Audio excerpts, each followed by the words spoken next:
దేవుని గూర్చి గురువు శిష్యుల సంభాషణ విందాం. సార్, నాకు ఒక సందేహం ఉంది, దేవుని గూర్చి చెప్తారా?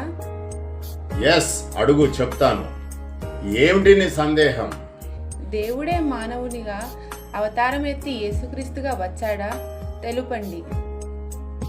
నిశ్చయంగా దేవుడు ఈ లోకమందు నివాసం చెయ్యడు అని 1వ రాజులు 8వ అధ్యాయం 27లో జ్ఞాని అయిన సొలొమోను మాట్లాడాడు, పలికాడు. దేవుని యొక్క ఆత్మ కలిగి దేవుని గూర్చి. దేవుడు అంటే ఆత్మ. ఆత్మకు శరీరం ఉండదు కదా. దేవుడు మనిషి కాలేడు, మనిషి దేవుడు కాలేడు కదా.